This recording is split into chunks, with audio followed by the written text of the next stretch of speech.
street is this? Oh, fuck. What? This is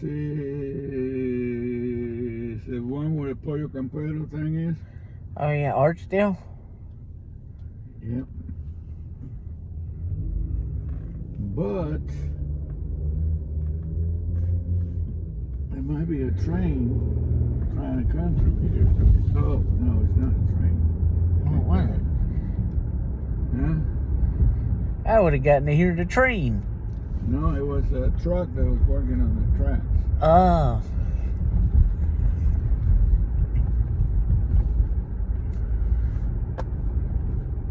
What were they doing with them? I guess, like, smoothing the...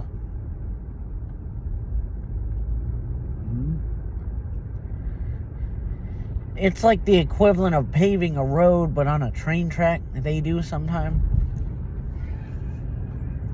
Sometimes they have to change some parts.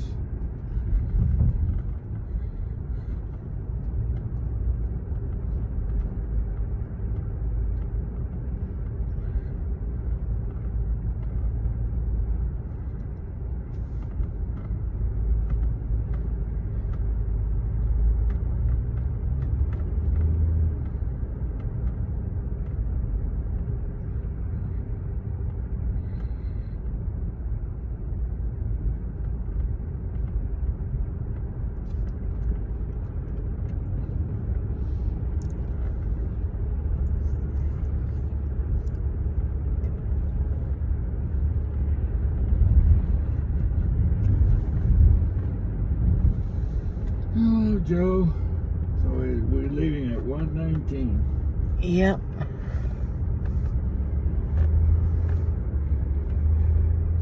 Me And you.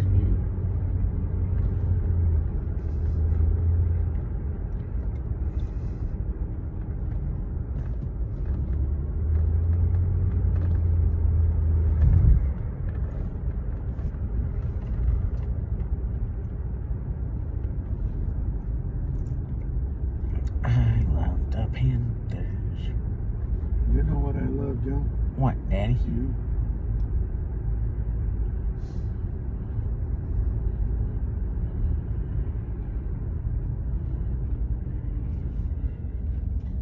I love you more than life itself.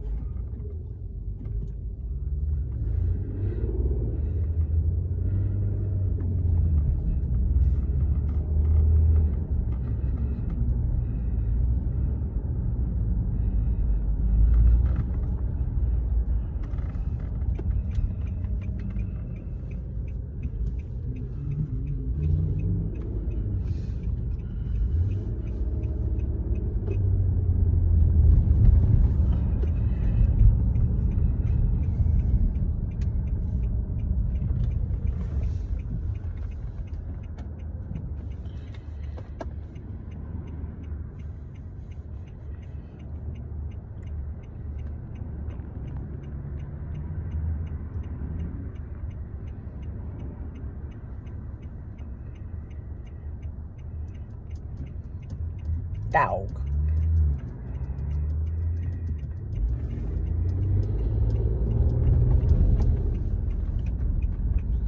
Yep.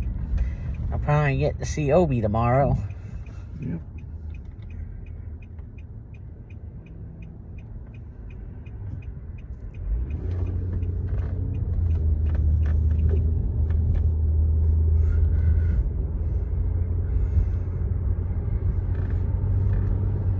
You know, he might still remember you from when you were down there.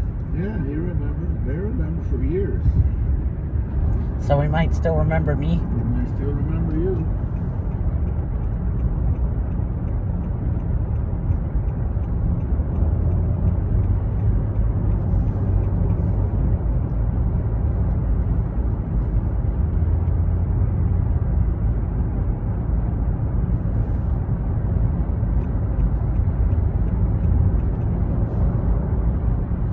Now we've left 1:22.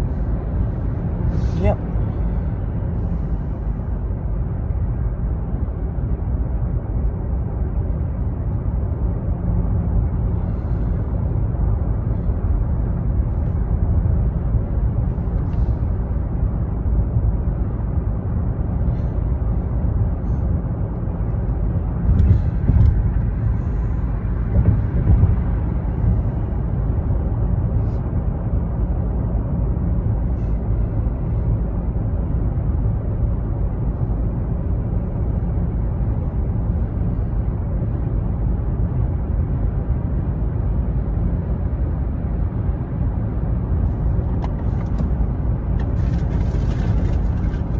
doing? I'm looking for my sunglasses.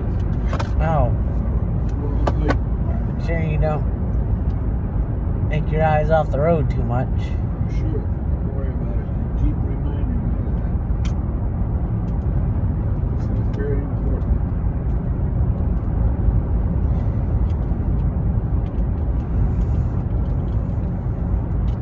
Uh-oh. What? I think something. That's dust.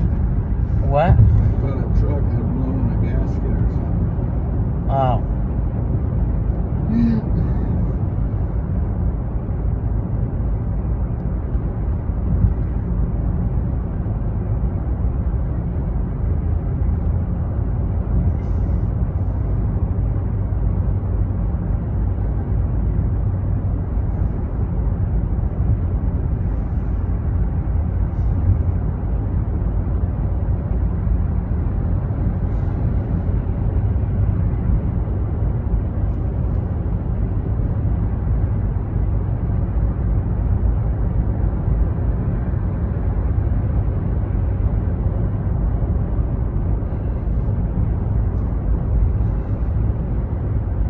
Did you ever call Antonio back? No, that'll be a good thing to do right now. When the traffic dies down a little bit. Yep.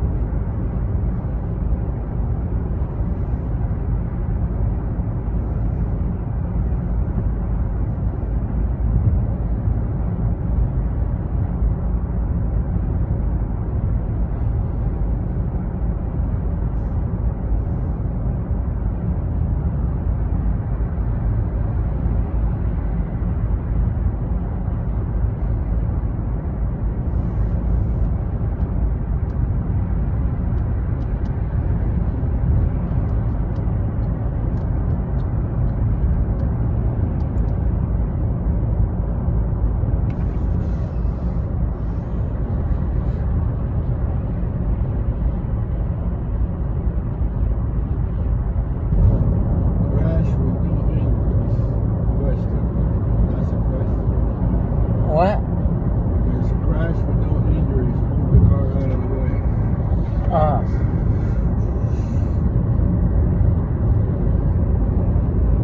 See, if you would have been the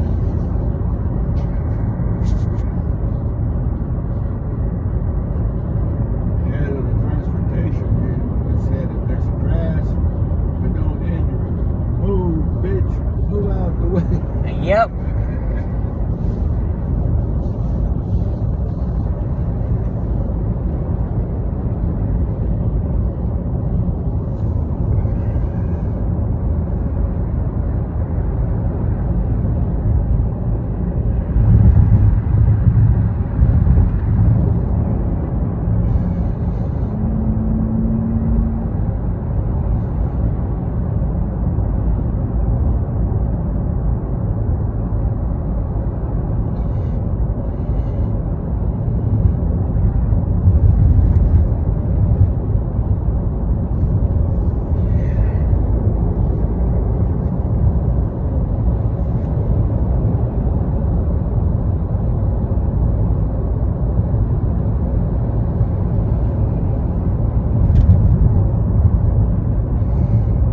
I had a dream one time where they had a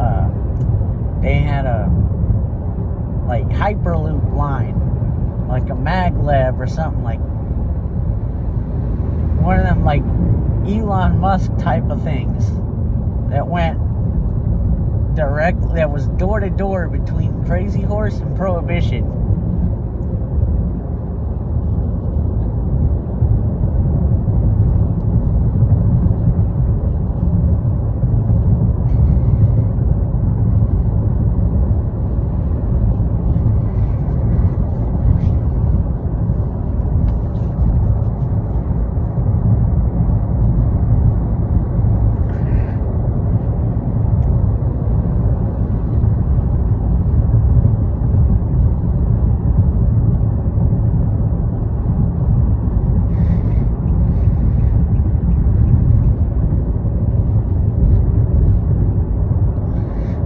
Here's where we screwed up.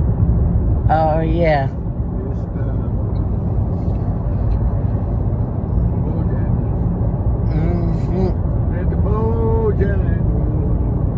Yep. So we drove from Charlotte to Charlotte that day. Yeah. And you'll never let me forget about that, will you? No, because I took a bunch of shit from Mommy about it. See, just because Mommy does something to you, you gotta do it to me? No, I mean, was it my fault that, like, Mommy was like, oh, but at least you got your Bojangles? No. I would go out of the way to make sure you... I know that.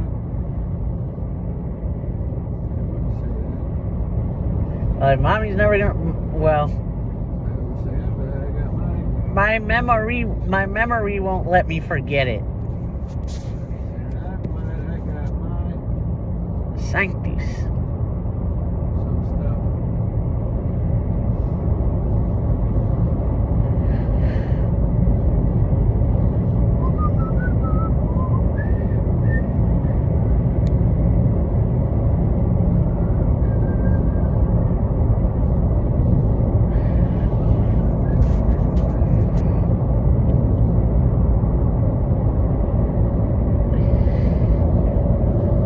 And the reason I'll probably never forget it is because it is like the way our first family road trip, like legit family road trip in many years, that's the way that began. We were going to Florida, right? Yeah, to catch the cruise.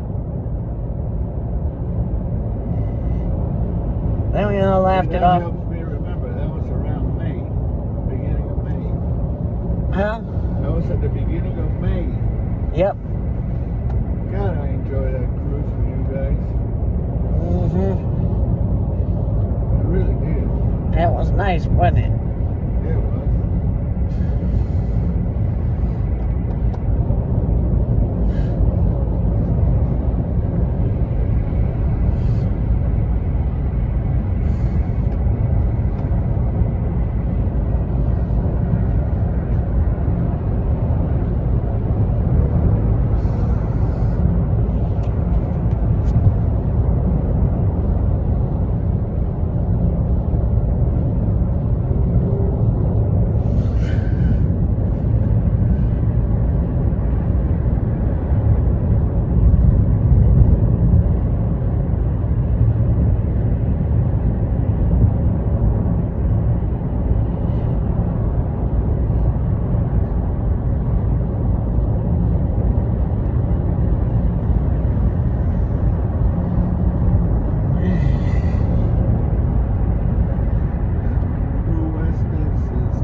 Remember one at the beaches? I used to dance for blind people.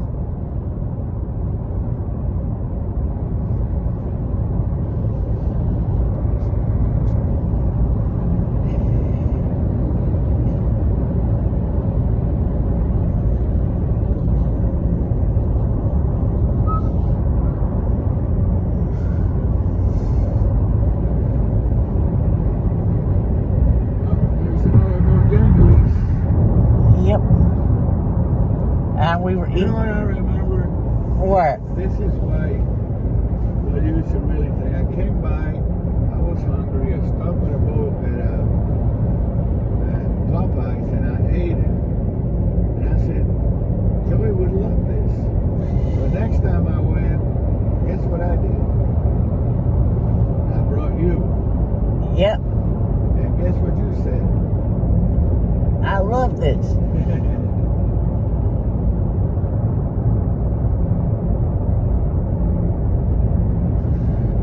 That one Popeyes used to be good. Yeah, that's why she said, Daddy won't step out of this house unless he's thinking about it.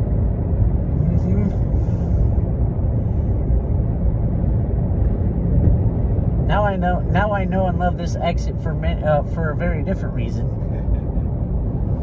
Because he's got a Sonny's barbecue. Huh? It's got a Sonny's barbecue on Oh, they got one on Cherry Road? it. Yeah. I didn't know that. Oh, you mean that's not the reason? Nope.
But yeah, coming up is an exit that will lead to the southern terminus Oh, we already passed of a fictional line. You know what they called it in my dream? At least they were clever naming it. it. What? They called it the Crazy Train because it was such an idea. It was such a crazy idea to build it.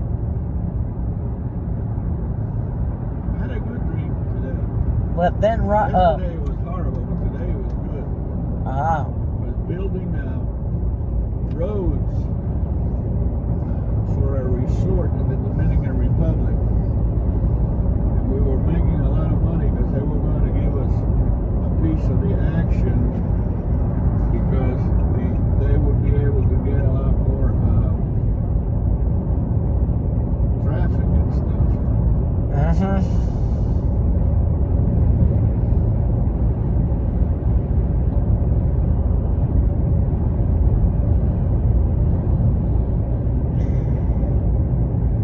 But yeah, it was a crazy ass idea to build a fast train that between Prohibition and the Crazy Horse. But then it ended up being very popular with commuters in Rockville.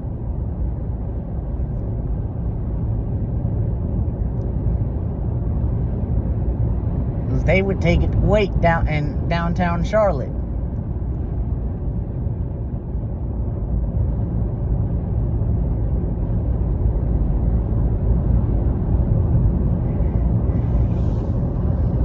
Damn, I can still smell that curry. Yep.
good at using the iPhone and stuff. You are, man. Doing research. You're great. Mm-hmm.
There's literally nothing to tell you.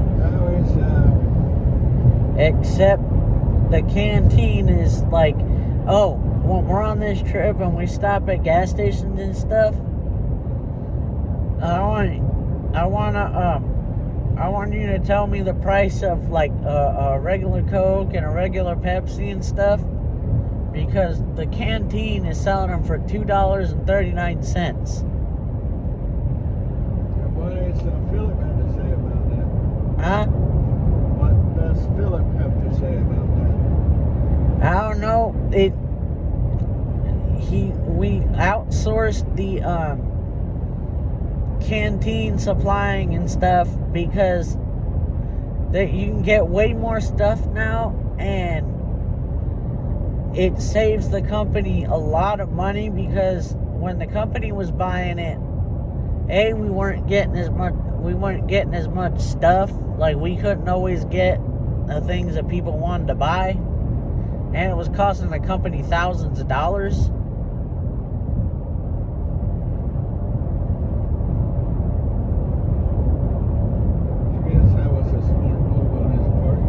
Yeah, but I just want to see if they how the prices like in like roadside convenience stores. I want to see it. Our Coke is like $2.39 and stuff like that. So they're charging the same thing the convenience stores are charging. Yeah, that's what I wanted to see.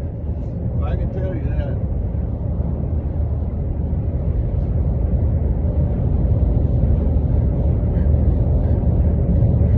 At least we're not getting screwed, you know?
Okay.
It's getting close to them 2 minutes. Yep. And that's where we are at WFAE. We had weathered crisis this year, and political uncertainty, economic downturns, natural disasters, and that's the reason why we made it. Here is because of you, because of this resiliency of our listeners. Thank you so much. This is 90.7 WFAE Charlotte, 90.3 WFHE Hickory, and WFAE.org. Charlotte's NPR news source. Donate right now at 704-549-9000 or visit our website. It's WFAE.org. Thanks. What? Christine Kewing hardly knew anything about her father's family. That is, until a mysterious letter reached her doorstep. Asking about my grandfather, his involvement with the Nazi Party, and spying for the Japanese, and I was like, very confused. That launched Christine on a 30-year journey to uncover her family's World War II history and their role in the attack on Pearl Harbor. That was really hard to process, and so I either hit a dead end or I just couldn't take what I'd recently found out. We're not locked in to our family's history, and I think that took me a long time to get through. I'm not sure, even when we started publishing the book, I was really past that, but I'm getting there. I'm Megan Chakravarty. Today on Point, Family of Spies, a World War II story of Nazi espionage, betrayal, and the secret history behind Pearl Harbor. Stay with us.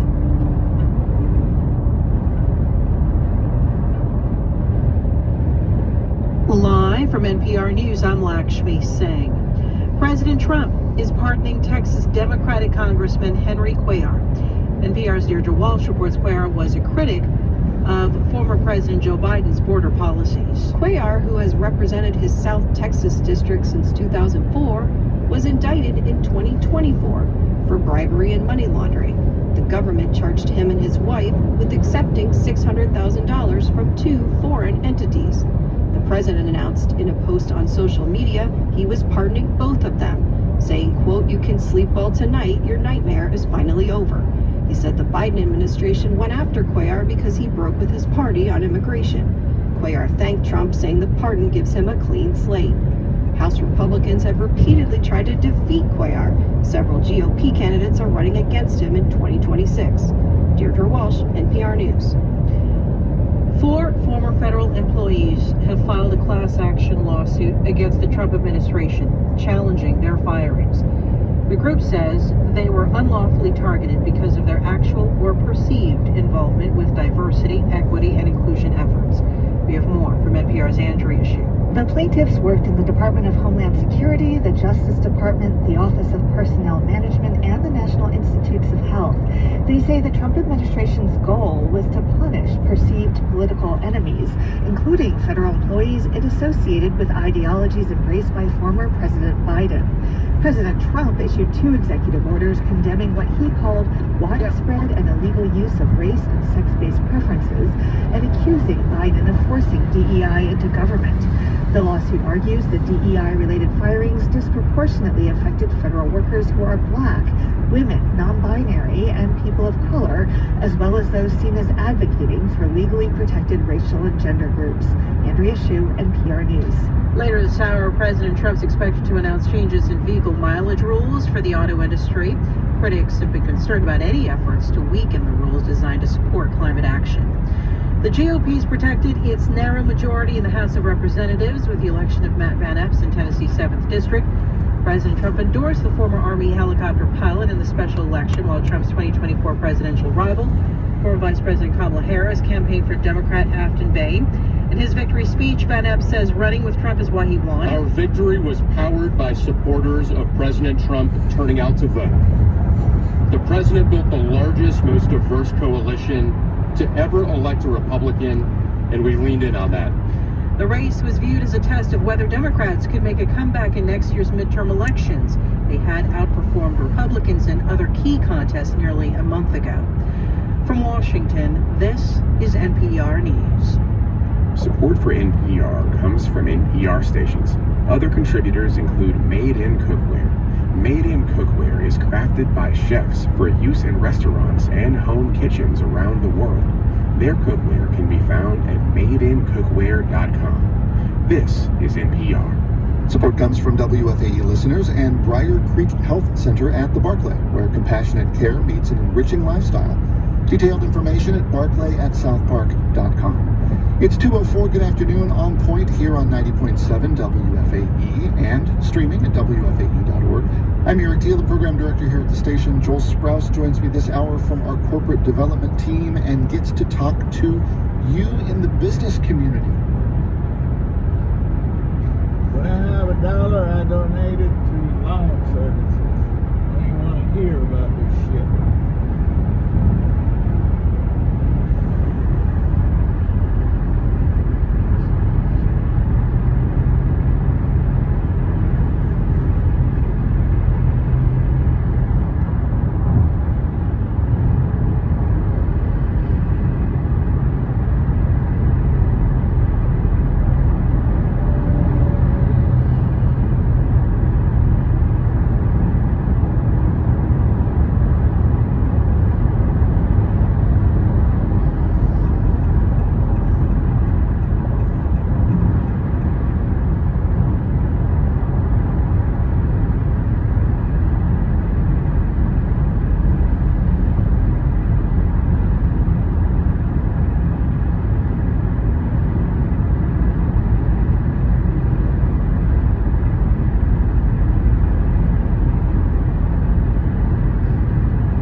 Yeah. Is Jimmy Garofalo out of the league? I don't think he is. Who do you think is back?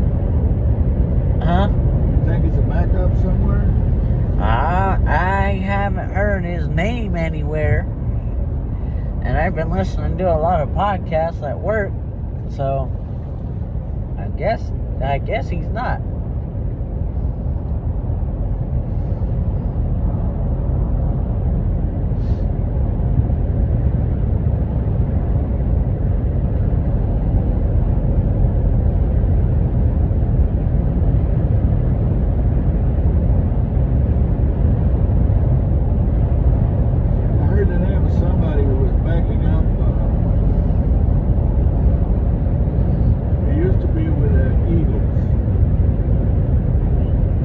Backing up. I forgot.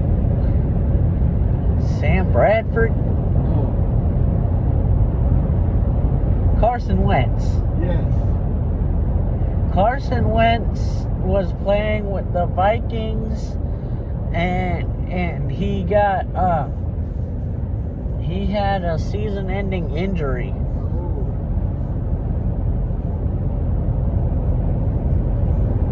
That sucks. Yeah. You know, I wonder what happened to J.J. McCarthy. I don't know, something happened to him. Because they were saying that they had put all their eggs in McCarthy's basket and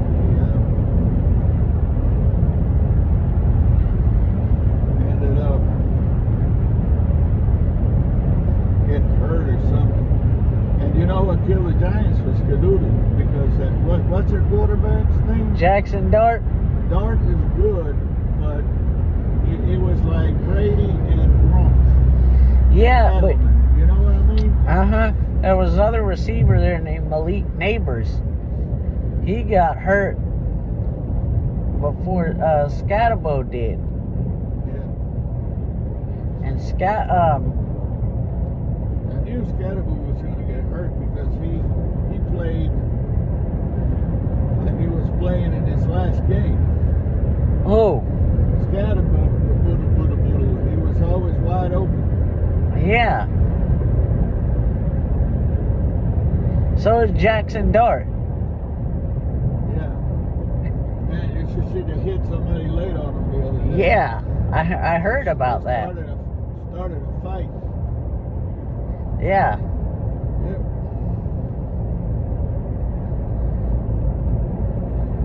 Well, traffic got fucked up around here. You know who started the fight? I think I heard one of the Browns players, they played the 49ers, and they were talking about some fight that Jawan Jennings started, their receiver, and he punched him in the what he said must have been like something you never ever say to somebody, because whoever he said it to punched him in the nuts. And that wasn't the first time that he got punched in the genitalia for saying something that he should never say to another man, because Trayvon Merrick from the Panthers got suspended for punching him in the wiener.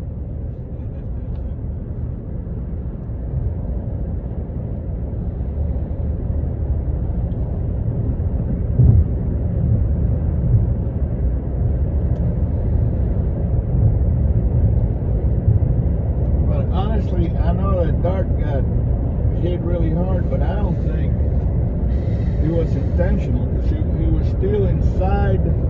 Yeah, he's doing things that he shouldn't do, because he's gonna take a bunch of hard hits like that. Yeah. That's what I heard. Like Cam Newton used to do.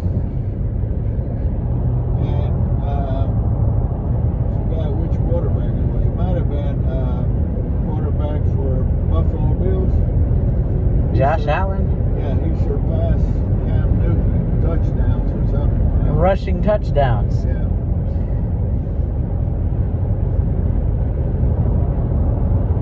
And Bryce Young surpassed Cam Newton in Panthers passing yards in a single game. Yeah.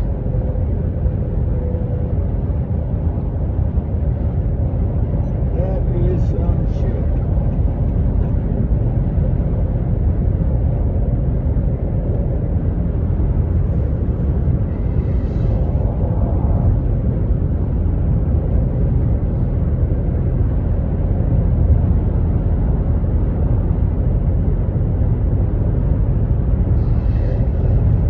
Cam Newton is doing a podcast or some shit. Yeah. Where he wears all that weird shit that he used to wear. Yep.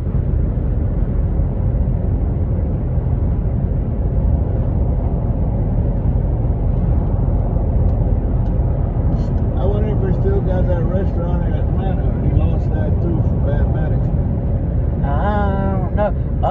You can't even talk about that because you know that there's a band called the Jonas Brothers, Yeah. and they have their family and stuff. They have a restaurant in Belmont. We actually ate there before, right? Well, guess what their auntie did? What? They stole the money. Yeah.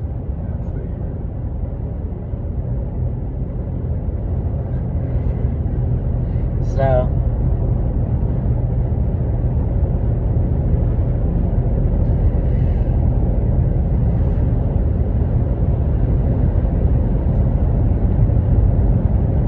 And also, I mean, Cam Newton's from Atlanta, and we all know what goes on in Atlanta. He probably grew up around that stuff. Yeah, Joey, but you know what? What? My life, my childhood was not what I wanted it to be. But I made damn sure I didn't pass out. I didn't do the same thing to you and your brother. Mm-hmm.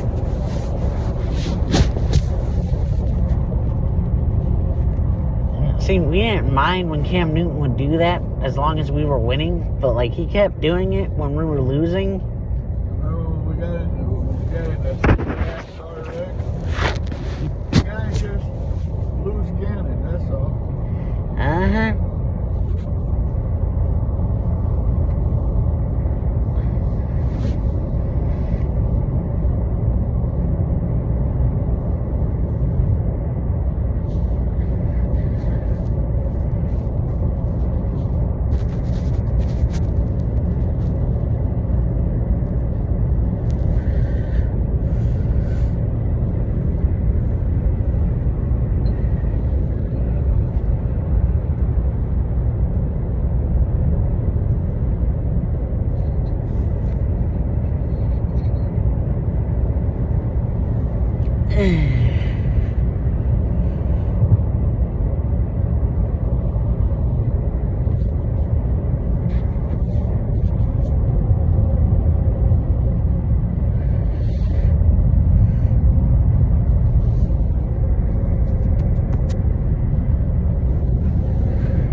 Yep.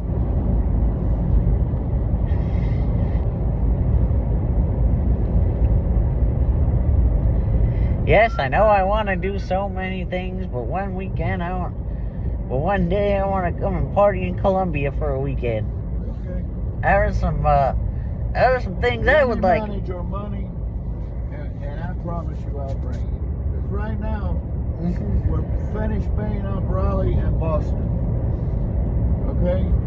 You probably got 2 more payments. And then we're going to have to start paying off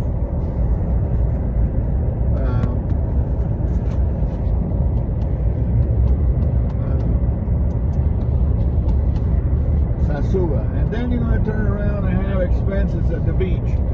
So, you know,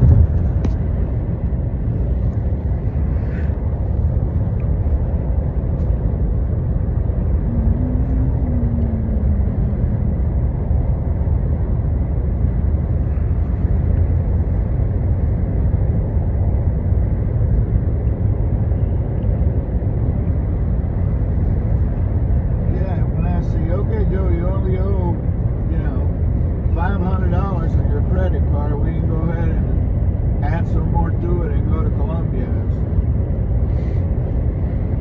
Well, that probably won't be till 27 though.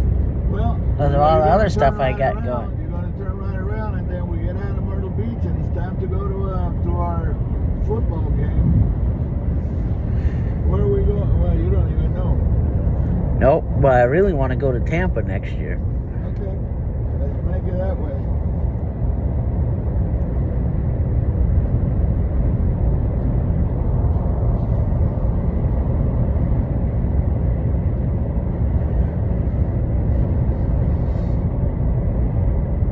Like, unless we can get a cold weather stadium in like September or something. I tell you what, Boston, the weather was perfect, the place was perfect. It was really enjoyable, you know that? Yep.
Everything you're seeing, who do you think is going to go to the Super Bowl? I think LA, and I think the Patriots. Yep. I think Philadelphia fell off the wagon. Definitely Kansas City fell off the wagon. Yeah, it did.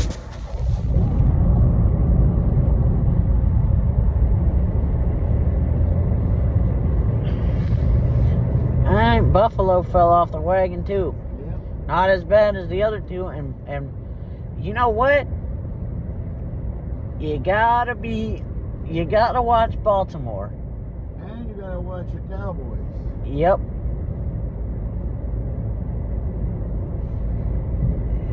You know what? That would be indicative of my luck. Because remember that dude was talking crap? And I told him, I said, oh, I bet you I'll get laid before your team wins another Super Bowl. Watch the damn Cowboys go to the Super Bowl this year in February. Like 3 months before I go to Sasua.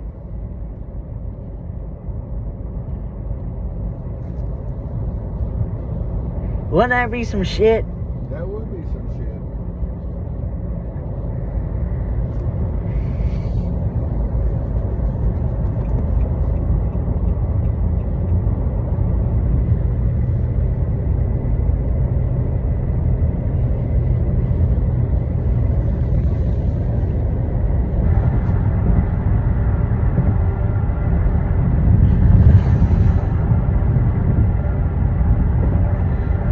And you also got to watch the Seahawks. That's true.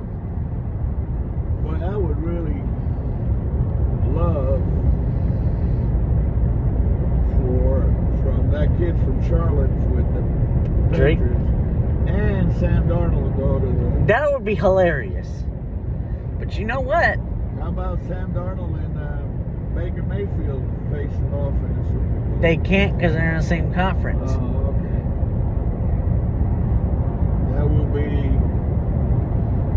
That would be rubbing David Tepper's nose in shit too much. Yeah, but I don't think David Tepper cares much anymore because we're steadily improving, you know.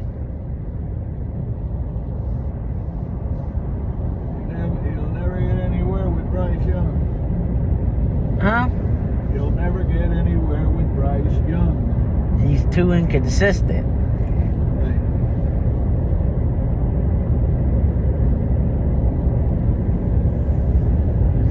I mean, I would say you gotta watch the Panthers, but not so much for the Super Bowl, but for the playoffs. Yeah, they might stick to the playoffs. Yeah. Hey, Daddy. Yeah. I already told Mommy, if the Panthers make the playoffs, I call that game.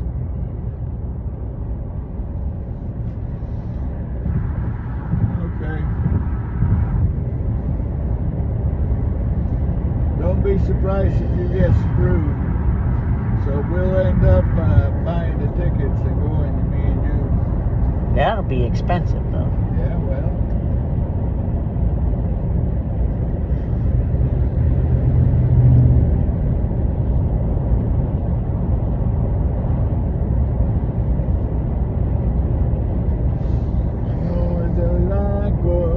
That'll be the day that I die.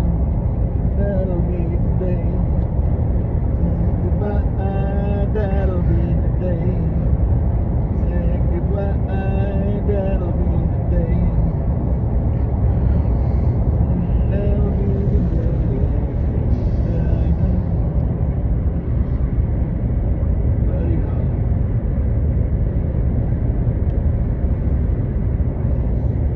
The Big Bopper and Richie Valens and Cheryl Hendo on an airplane. Ah.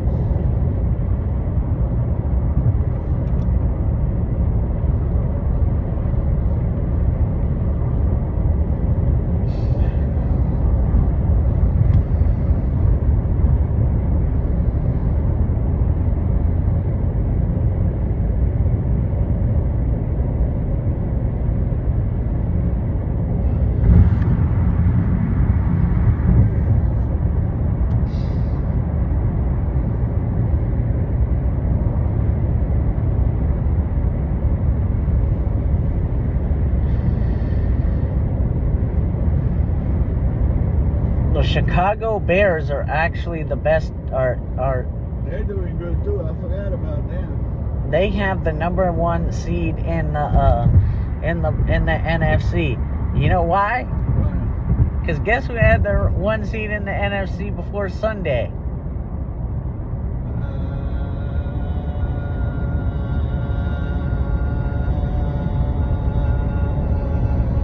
LA. Yep. And guess why they don't have the number one seed anymore? Because they did a super.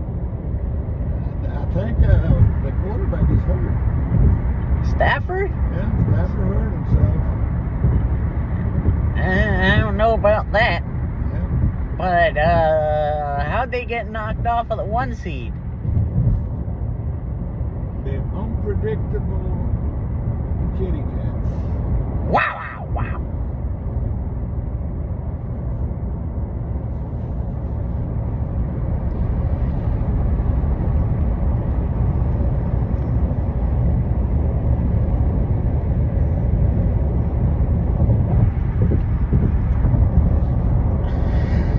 I think the Bucks got Bucky Irvin and Chris Godwin back.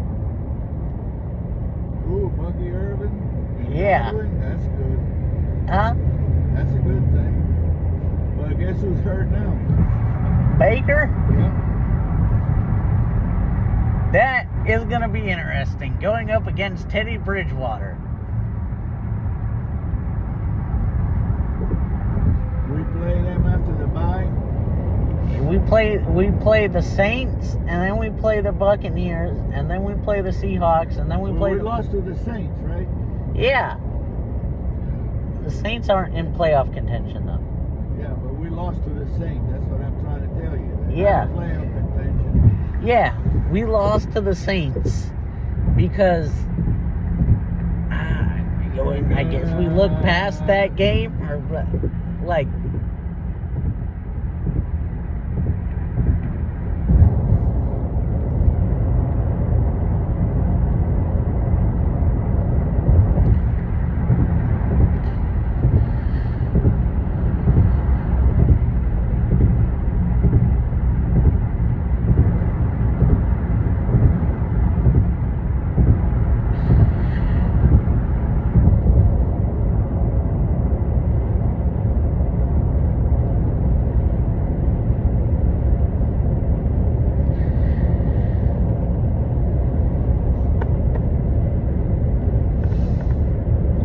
That'll be the day to say goodbye. That'll be the day.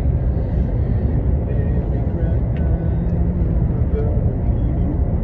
I know I'm gonna need a haircut soon, but I don't have much time because I got the Christmas party next Saturday. Then I got then I might be going out with my dinner club the Saturday after that. Then the Saturday after that is the Panthers game that I definitely want to go to against the Seahawks. Listen to me, Joe. Okay, sometimes you have to sacrifice. Nothing is written in stone that you have to go there on Saturday.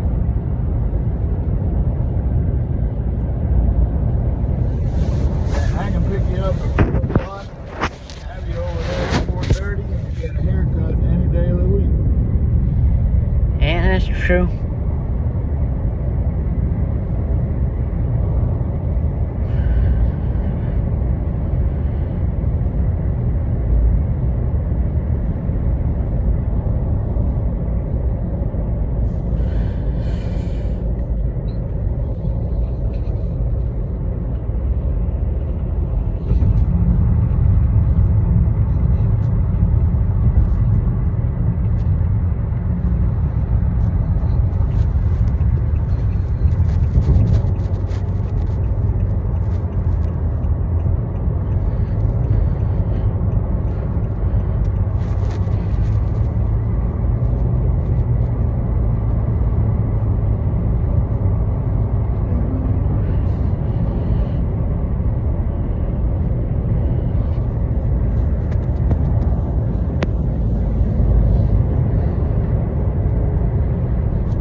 up? Yeah, I did.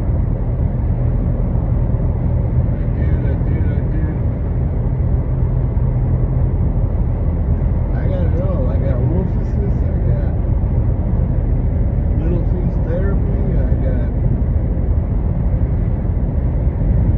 kiss and feet, I got everything. And flathead. Yeah.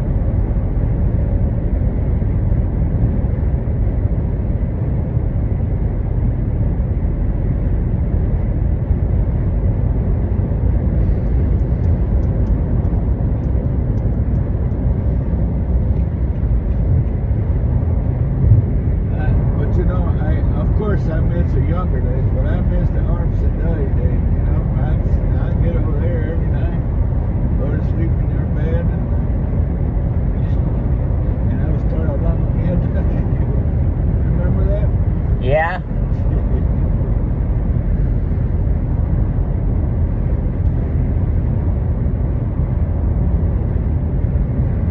That'll be the day.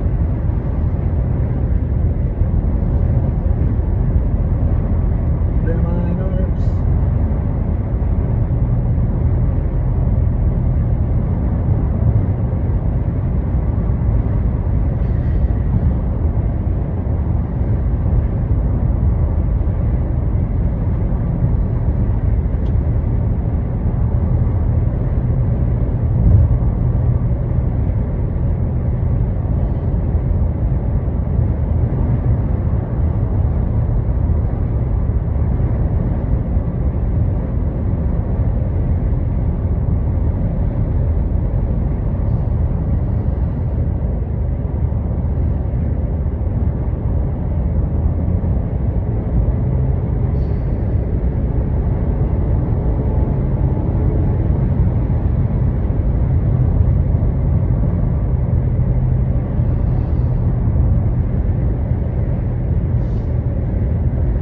I need me some Santos.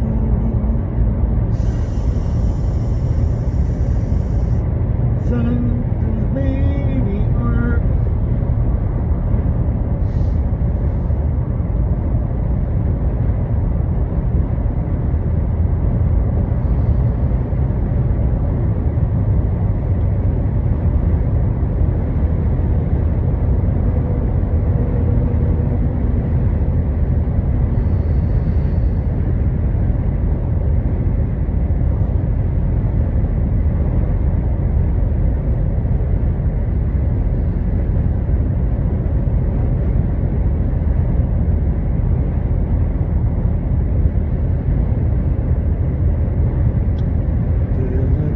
Culpable, todas mis angustias y todos mis quebrantos. Te llenó mi vida de amargas inquietudes y amargos desencantos. Usted eres como un grito que llevo aquí en mi alma y aquí en mi corazón.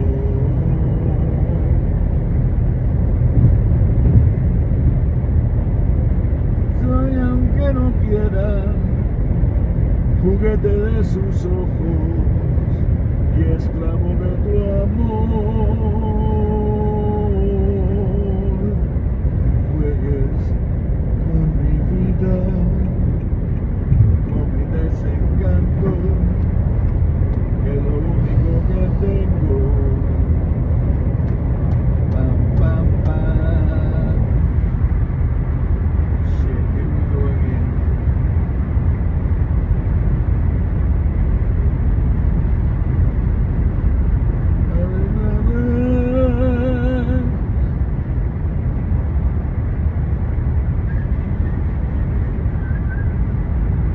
They're mine arms.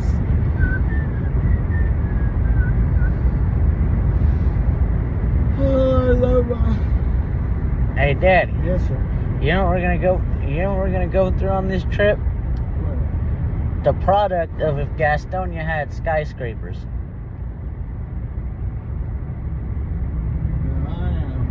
totally confused. Jacksonville.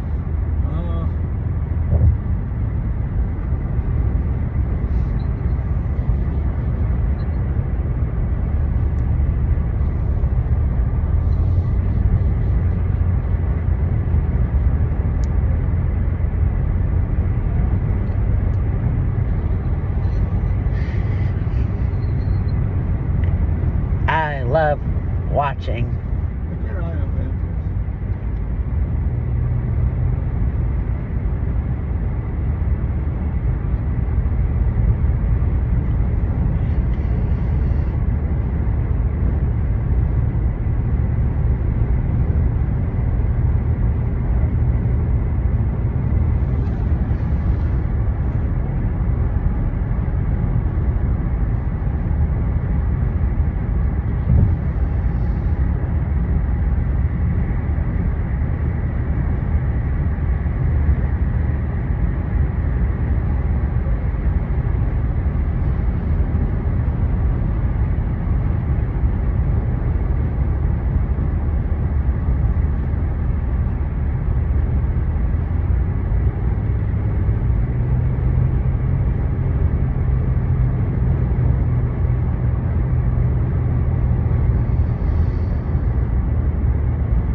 Okay.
This feels like that thing in Raleigh.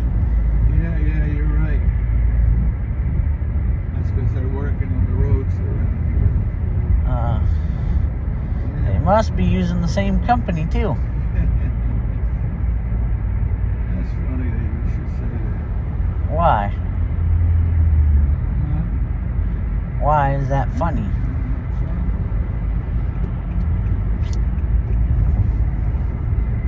Because in Charlotte, they didn't do it the same way.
I think that 5 minutes is getting close.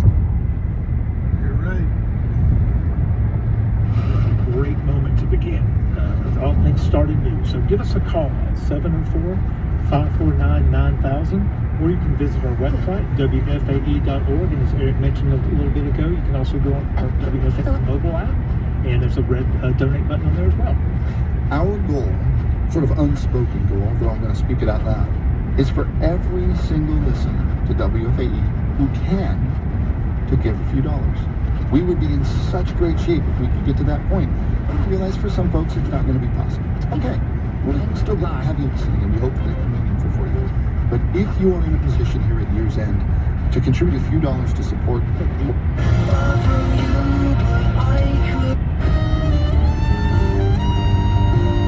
His involvement with the Nazi Party and spying for the Japanese, and I was like very confused. That launched Christine on a 30-year journey to uncover her family's World War II history and their role in the attack on Pearl Harbor. That was really hard to process, and so I either hit a dead end or I just couldn't take what I recently found out. We're not locked in to our family's history, and I think that took me a long time to get through. I'm not sure even when we started publishing the book, I was really past that, but I'm getting there. I'm Meghna Chakrabarty. Today on Point, Family of Spies, a World War II story of Nazi espionage, betrayal, and the secret history behind Pearl Harbor. Stay with us.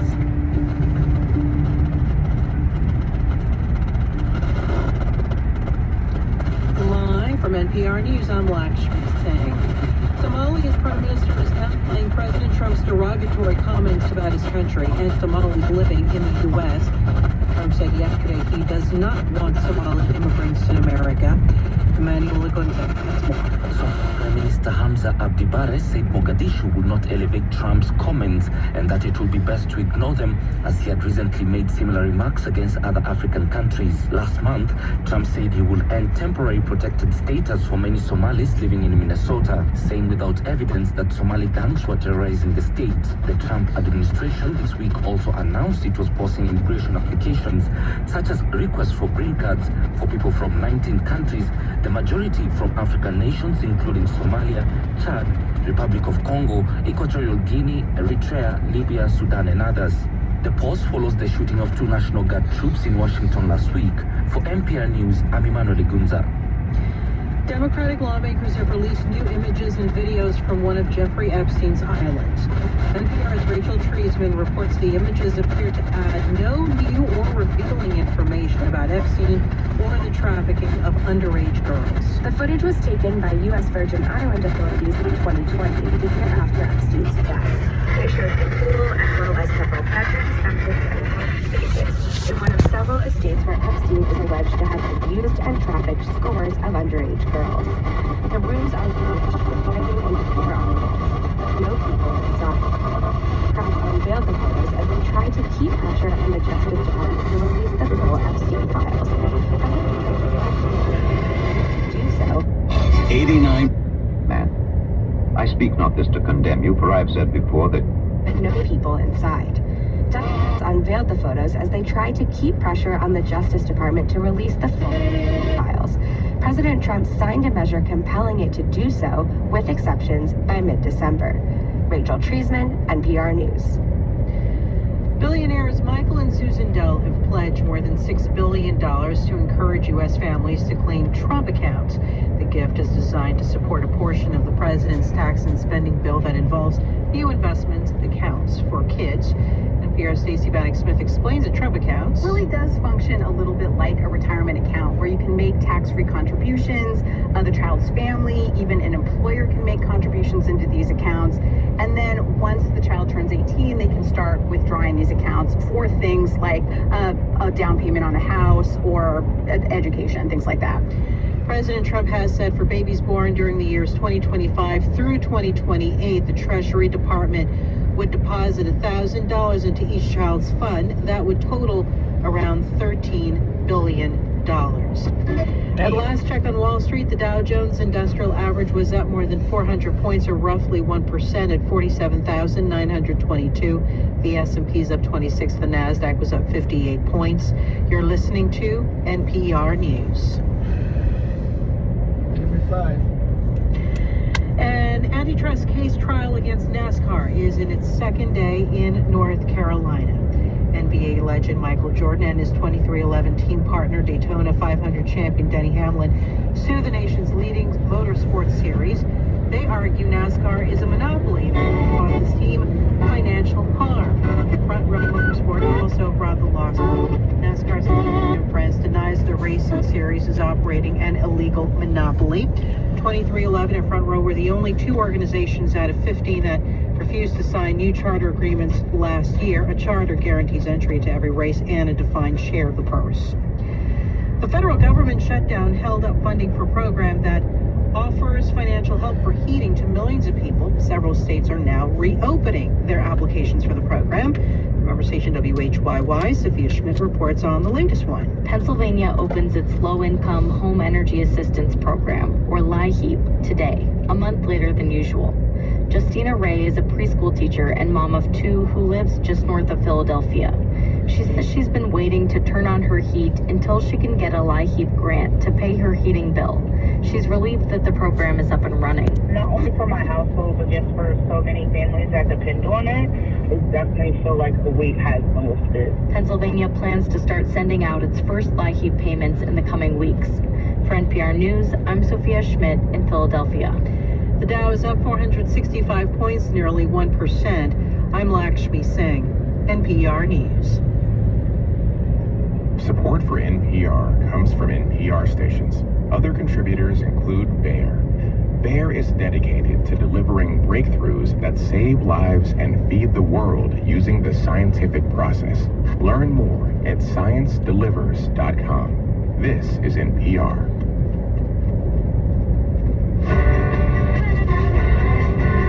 This is The World. I'm Marco Werman. And I'm Carolyn Beeler. Thank you for joining us this Wednesday.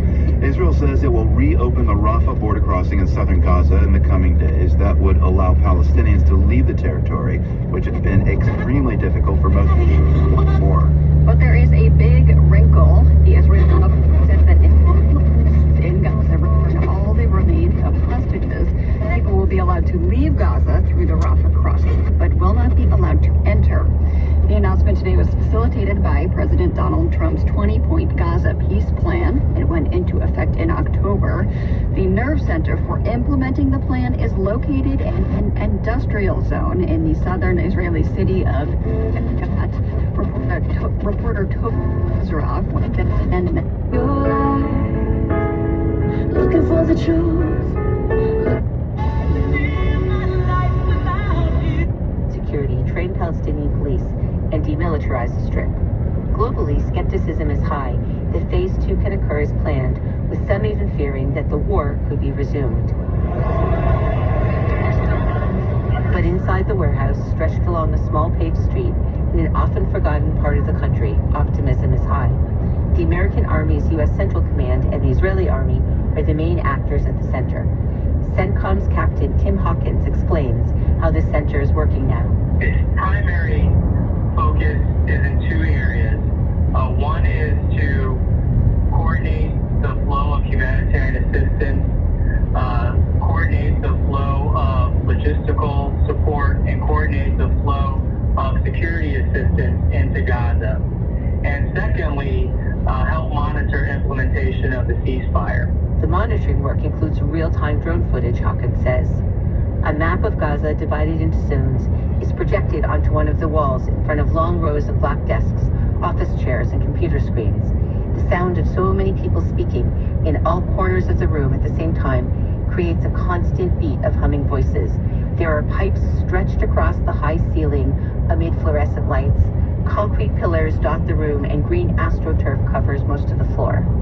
The force of 600 from 40 countries and international organizations, such as the UN, works in a large open room with the feeling of an airplane hangar. It breaks out into 6 working groups that are focused on topics including humanitarian assistance, distribution, and delivery, but also engineering, security, intelligence, and other topics. So that just gives you a sense that their focus really is on doing everything they can to facilitate support that Gazan civilians need.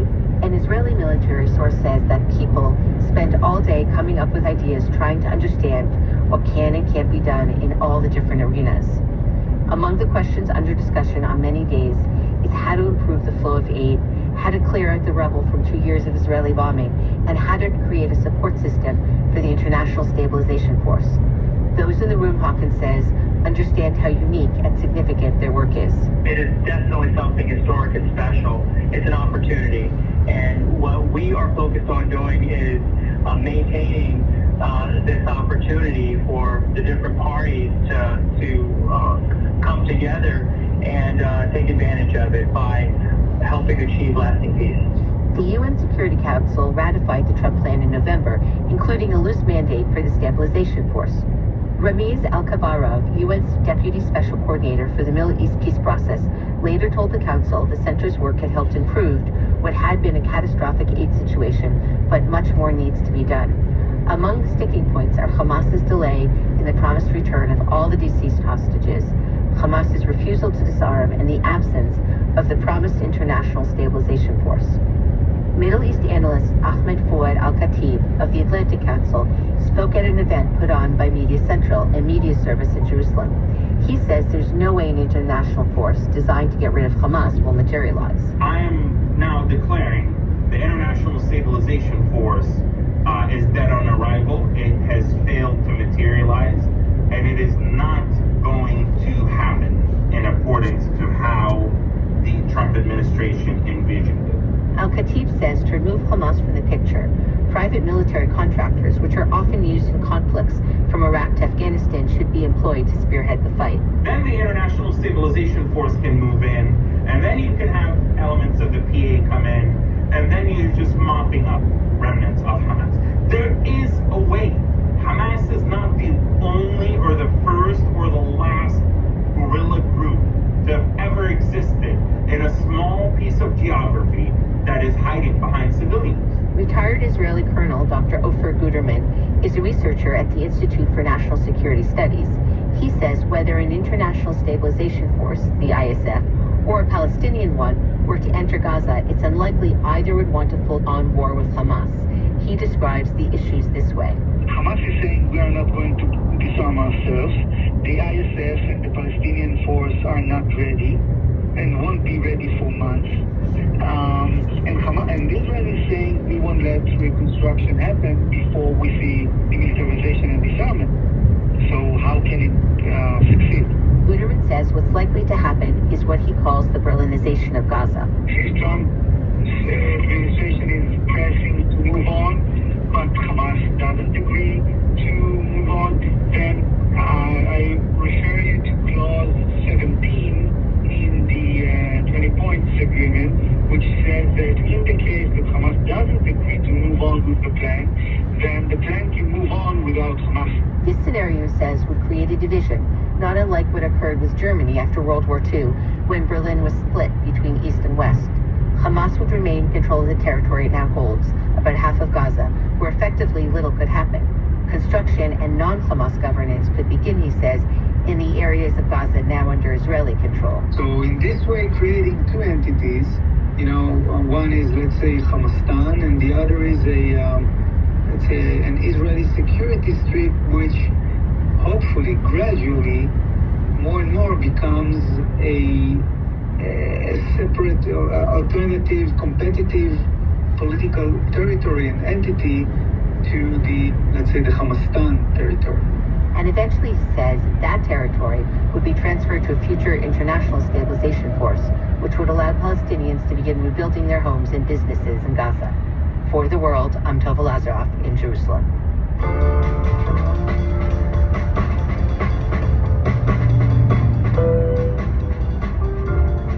In India this week, a smartphone app sparked a big debate about government access to people's phones. It happened after an official directive was leaked to the public. The Indian government wanted tech companies to pre-install a state-owned security app on all new smartphones. Some companies, including Apple, refused to comply with the order, according to Reuters. Now the government has signaled it might back down, but the reaction to all of this has yet to cool off. Pratik Awagre is a tech policy researcher based in Bangalore. What basically happened was there was a story that broke earlier this week that said, as you pointed out, device manufacturers and anyone who imports phones to India was directed to pre-install this app called Sanchar Sathi, which loosely translates into communication companion in English.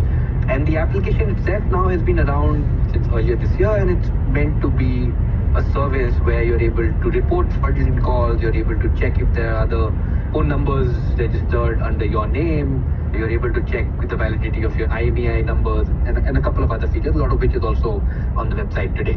So, in other words, if you were working in the government in India and you spotted fraud, or maybe in a business you spotted fraud, you'd use this app to kind of report it. Is that the idea?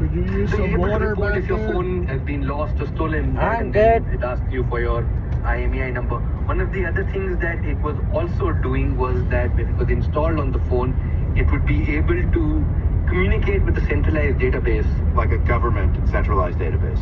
And if that IMEI was reported lost, it would block the phone, and some devices were recovered that way. I don't know the exact numbers, but the government has put out a press release to this effect and said that, it helped with some of that. So these are a couple of things that it did. So spin that out for us, Pratik. What are people's concerns around this app? The concerns were really stemming from a couple of things, right? One is that this was all happening essentially without people consenting to it, people agreeing to it.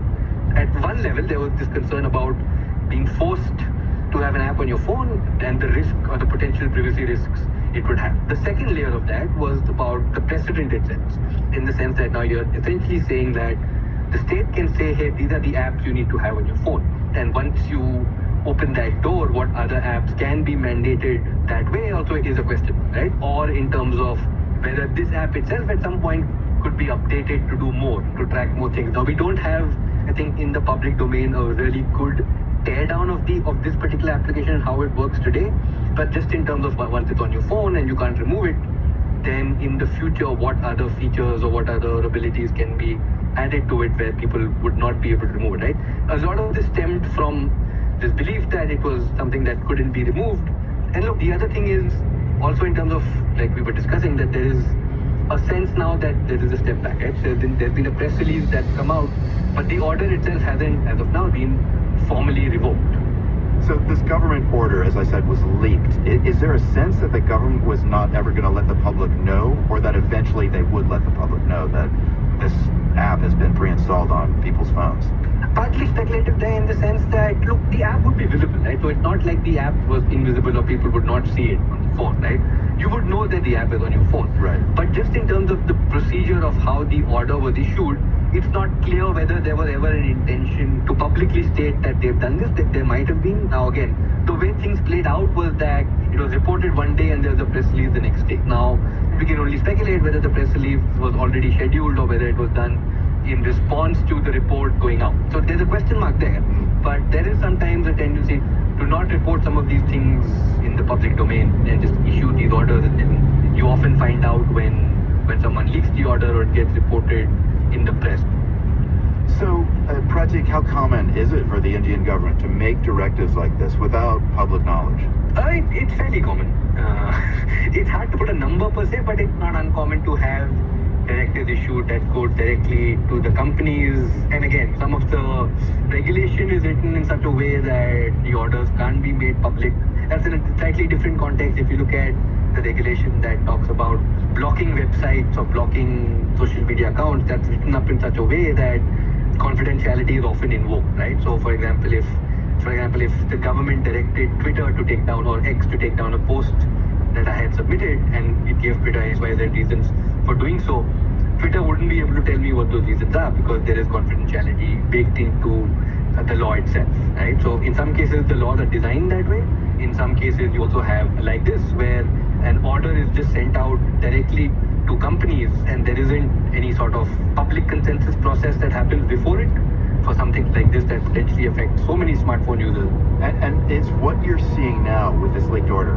How does public reaction compare to other directives that the government has tried to slide through? So in this case, there's definitely been a stronger reaction than some other cases, and I think that probably explains why there seems to have been a change.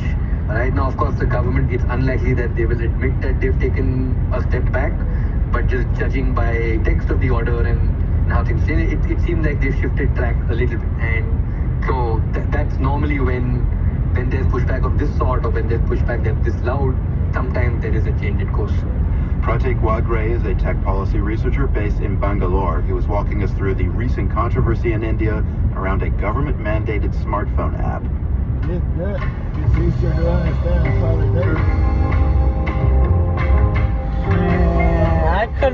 I could barely understand what that guy was saying. Kicks off in the Caribbean. We check on Jamaica's recovery from Hurricane Melissa. That is next. You are listening to The World. The World is supported by Storyworth. Each week, Storyworth emails a loved one a question about their life. After a year, Storyworth will publish their stories and color photos into a book to keep for generations. Learn more at storyworth.com. Hello, I'm Amanda McNulty of Clemson Extension and Making It Grow. Back in the day, we'd go out to local farms to get our Christmas trees. Before the ubiquitous Fraser firs that don't grow well here, many people got an eastern red cedar. We had a bamboo pole as tall as our ceilings, 11 feet, that we'd take with us to be sure the tree would be tall enough, and we would guy wire it to keep it from tipping over. Our late friend Tony Melton said nothing was better for a Christmas tree than a ditch bank cedar. It would have good foliage all around the trunk. Cedar trees have an incredibly prickly juvenile foliage. Older ones, thankfully, are more scale-like, but even so, they were the devil to get the Christmas tree stand. A contentious event, often with not appropriate words involved.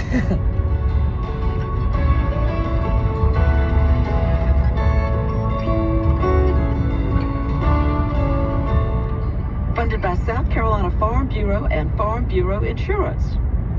This is The World. I'm Carolyn Beeler.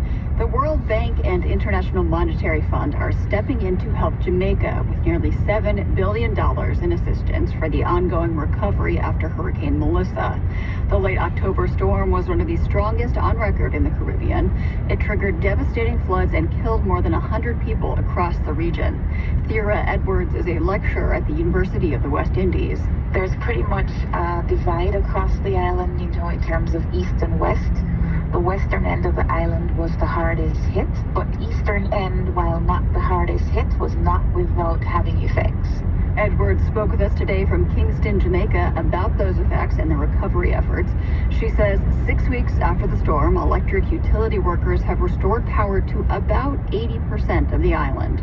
They have been working very hard. They were very proactive in that they brought in support from overseas companies to help them with restoration in the immediate aftermath. Don't want to leave out anybody, but I'll just hail our neighbors from Trinidad and Tobago in the Caribbean who sent not only staff but bucket trucks to help with restoration of power in Jamaica. The terrain is difficult, and in some places, such as the parish of St. James, it's not just restoring power, but pretty much building out the whole power system from the ground up. I'm wondering if you've been to any of the places that have been most impacted recently and what those look like, if you could paint us a picture. I have only been to the center of the island, not the extreme western parishes. I've certainly seen lots of photo coverage and heard first-person accounts. The winds were some of the strongest ever recorded, and it left a lot of defoliation. When you look up on the hills and mountains of Jamaica, you see the brown, you see the loss of leaves, you see palm trees without fronds. So there's this brown, gaunt look to the landscape. We've had notable landmark places in Jamaica like Holland Bamboo Avenue, as it's frequently known. We have Wyas Falls, and those places almost have an apocalyptic look. Everything ripped up, not the green, lush scenery that we know and love. That's all been changed. So it adds to the desolation of the destroyed buildings, or the buildings without roofs, is that the green, lush, tropical image you have of the island has been changed. Do you know how many people are not able to live in their homes and are, unsheltered or staying with friends or families or in shelters? We have roughly 279,000 persons that are displaced based on household figures, and that's coming out of a report from yesterday. So that's a lot of people still not in their homes. That's a lot of people. Their numbers also say 74,000, with tarpaulins being distributed to cover their homes so that they at least can stay dry within their homes. What's their long-term scenario? Is it clear how many people's homes can be repaired versus how many will need to rebuild completely? It varies. One thing I do know is that we are determined and resilient. Persons went out and started, salvaging, whether it was zinc for roofing, or basically what can we do to make somewhere habitable. And it's not just houses. We've lost some significant heritage sites, like the parish church in Black River, which has stood for centuries, and several other landmark cultural sites have been impacted. The kind of things you can't really put a dollar figure on the damage. You can't put a dollar figure on the damage. It's history, it's sense of community. These are places that people have strong emotional and community ties to seeing. It's part of their daily landscapes as they go to and fro. And so it also affects them mentally because they've lost the sense of the familiar. So what kind of a timeline are you looking at there until rebuilding is complete and things are back to pre-Melissa status quo? I don't think we even really have a handle on that, because there are so many dimensions to what Jamaica pre-Melissa was. There are things such as the health sector, which had damaged hospitals and health centers. We have schools. A lot of schools were impacted severely and will not be able to open and have not reopened. We've had some schools where they were being used as emergency shelters. They have not been able to take back in their own students for classes because the shelter situation remains. Melissa was one of the most powerful Atlantic storms ever recorded, as I have mentioned. I'm wondering, being there and living there, how it felt compared to any other storm that you have lived through. I've lived through quite a few of the big ones. I lived through Gilbert, I lived through Ivan. I've been through Beryl last year, and of course this year Melissa. And I would say this one was a long wait. It was almost like waiting for something at a doctor's office. Like, you know, you're going for a shot and you don't like having vaccines or injections. You're afraid of needles. And you're sitting there waiting for your name to be called, and you get to the stage of, can we just get it over with? Right. Because it was moving so slowly, it stalled over the seas. And every day when you thought, okay, it's going to be today or tomorrow, you heard not yet. So we had this very long build up to the storm, and we knew it was going to be bad, and you just wanted to see what it was going to be, what it was going to do, and be on the other side of it, so to speak. And so there was a mental component, a mental health component, where persons just had extremely frayed nerves, and it's something that we are now looking at as another dimension to hurricanes and these increasing storms, is the mental toll of it, not just when your life is upended, but what happens as you wait and as you go through the storm. Right. We have seen Jamaican tourism officials saying that the island is open for visitors, but in this conversation here, we're hearing there is still a lot of recovery and rebuilding to be done. Can you talk me through how both of those things are true at once? That tourists are welcomed and accepted, but there's still this damage. All right, so it is very location dependent. Is it on the south coast? Is it on the north coast? What was the hotel like? Did it have a lot of open panes of glass? How close they were to the sea?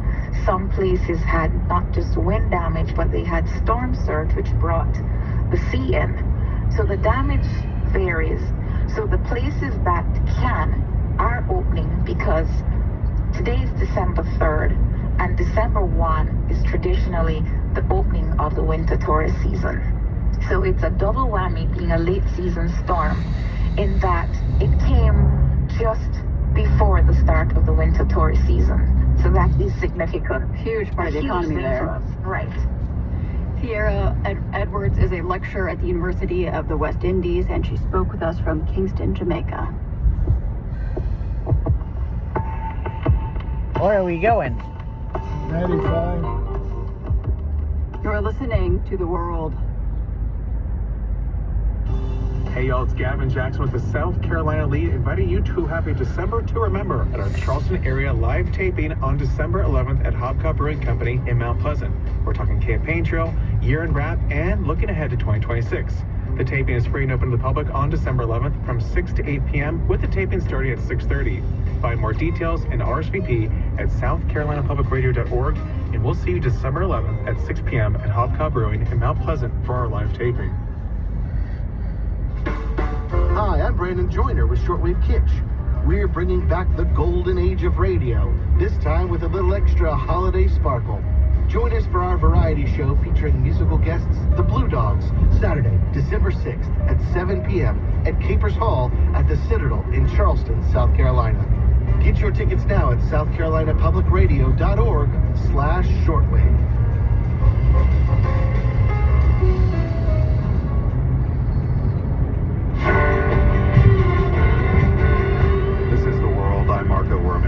Authorities in China are trying to create a new super region. The idea is to connect a cluster of big cities, including Hong Kong and Macau, into one huge integrated economy.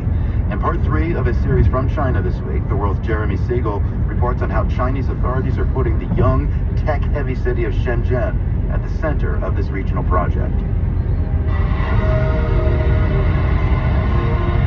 When Chinese leader Xi Jinping entered a grand arena for the country's 15th annual National Games in November, a kind of local Olympics in China, there was something different in the air.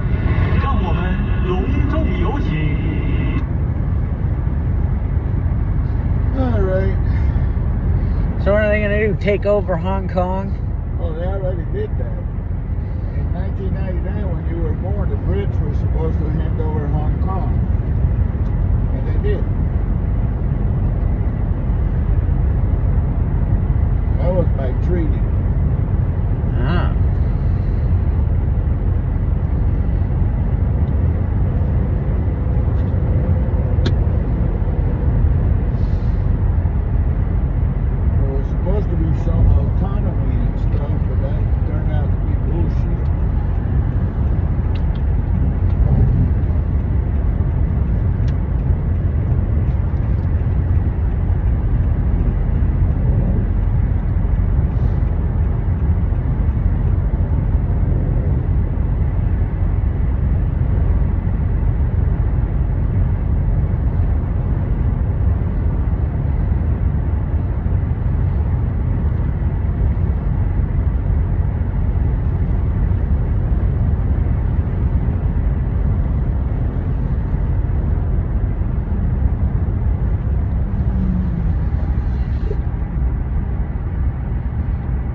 You.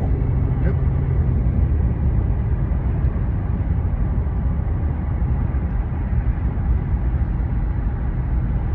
I wonder where the council is. Shit, I hate to see dead deer on the road.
Yep. You know what? Me and you come up with a lot of shit, haven't we? Yep.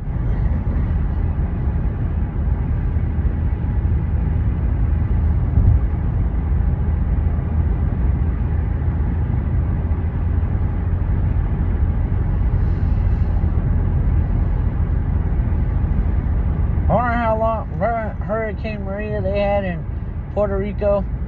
Yeah. I wonder how long that took to get their power back to 80%. Well, it took a lot because they couldn't get. There was so much cheating done with the power supplies that when the people from like the mainland got there to fix it, they couldn't figure out the plans. Damn.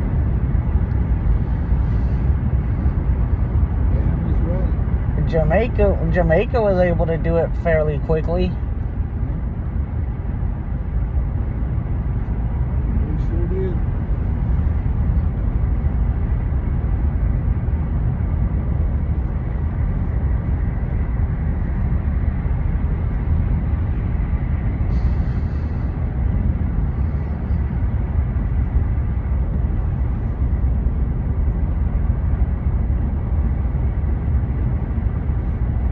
You need to piss or anything? Yeah, I can stand to pee. Okay. Well, we've come up to a gas station. I think there's a QT at one of these exits up here somewhere. Yeah.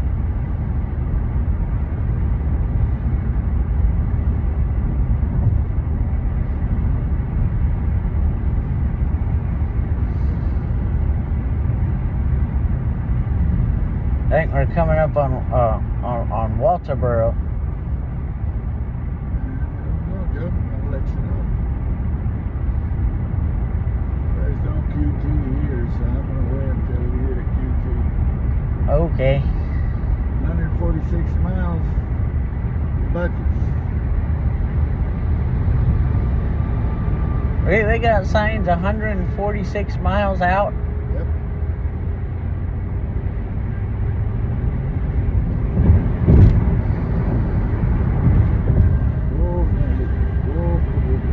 What? It was a screwed up situation where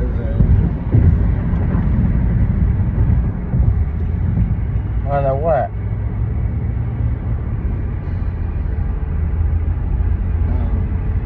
cruise control. Oh. Accelerated. Why did it do that? Because somebody was merging in, but they weren't quite merged in. So I guess the sensors didn't pick up the thing.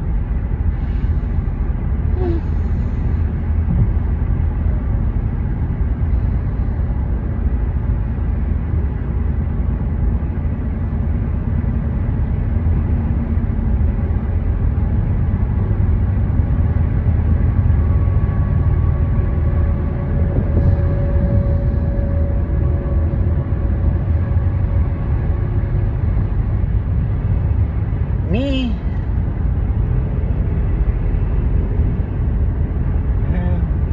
You. Yep.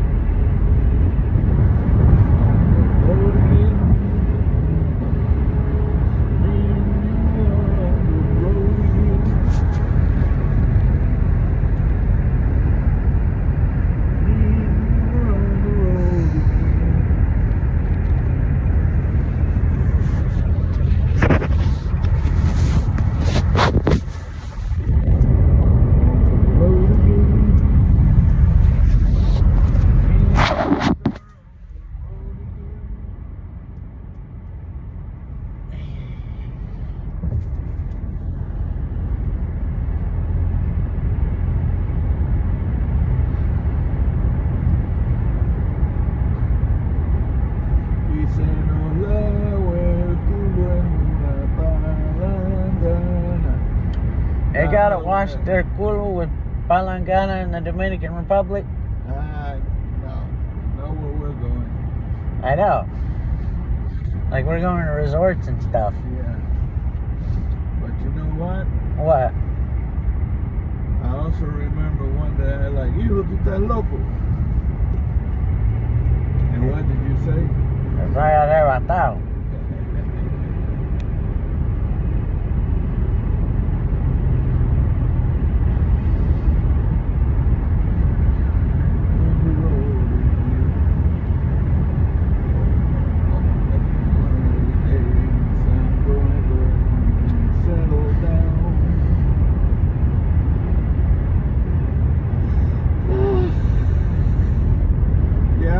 For a QT because I like QTs. Uh-huh.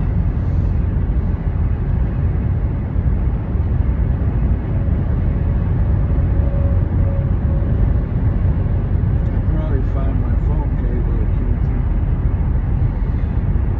You know who might have that? Who? Buc-ee's.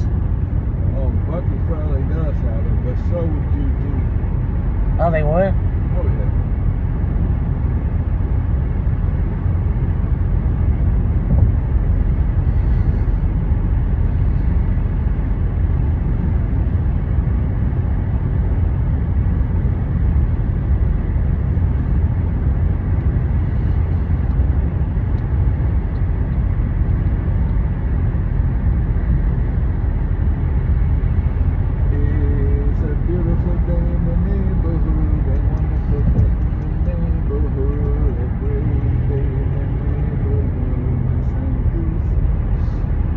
Me? You. Buc-ee's 141 miles. Damn. They're not talking about the one in Florence, are they? No, they're talking about the one in, right before you get to Florida town. Oh, in Georgia? Yep. Georgia. Georgia. The whole night through. It's a sweet old song. I got Georgia on my mind.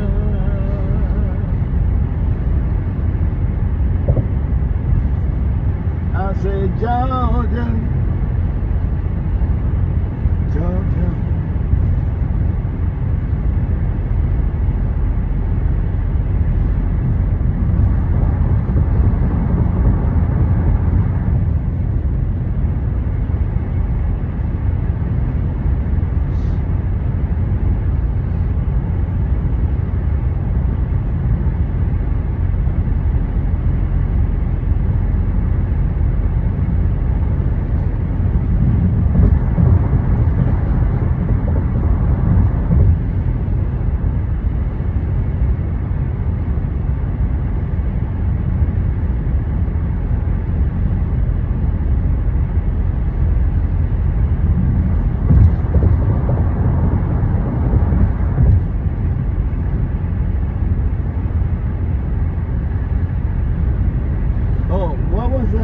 place in Florida you said you never been, you wanted to go to?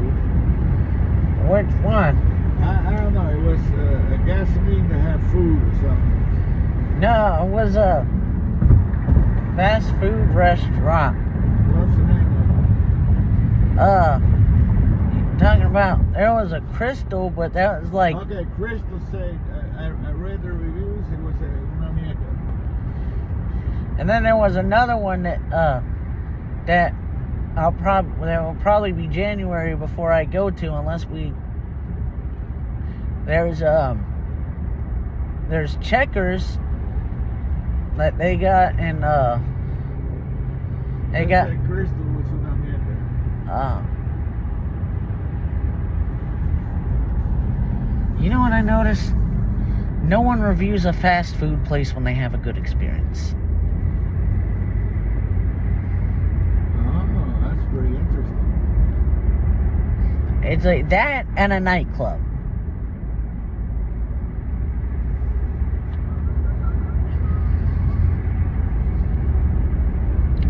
And an airport. Well, airports are hard because basically you got so many components to it. Yep. And it all comes down to whether the damn thing is going to be on time or not. Mm-hmm.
Oh, wow. They're floating. They might be going to Florida. They are. There's a floating on going to Florida, too. No, I'm talking about Jersey might be going to Florida. Yeah. It's about the time of year they start heading down there, isn't it? Yeah. I already seen somebody from Canada. Oh.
Where? KFC. They say they let the brand go down. Down and down and down.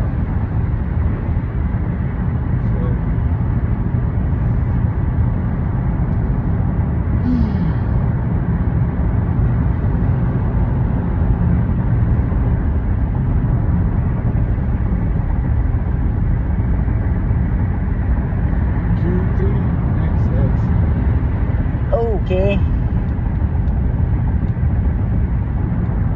Exit 57.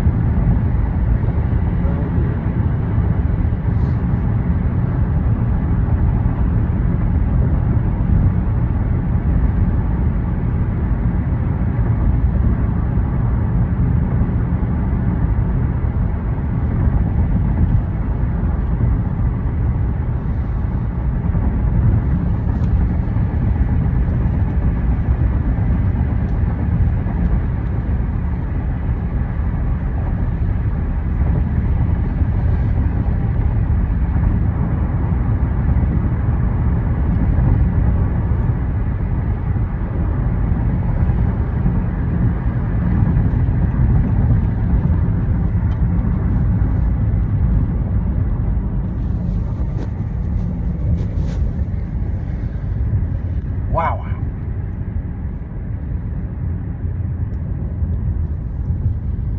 Oh, we're in South Carolina. We can play the lottery. Yep. Oh, I don't know if I want to do it this trip because of the circumstances, but... Straight ahead. Huh? Yeah, straight ahead. What is? The Q-tip. Oh. Nice change. We go to the Q-tip. We take a leak. We fill off of gas. Buy a lottery ticket. And we reset our thingy. And we get me a vanilla Coke. Yep. And they gave me a Diet Coke so I can stay awake. Oh, I got boosters for you. Yeah, and we'll check the prices. Yeah. This is, I don't know what city this is, but it's off I-95. And I think it's Walterboro. hold on, I mean, Siri would know.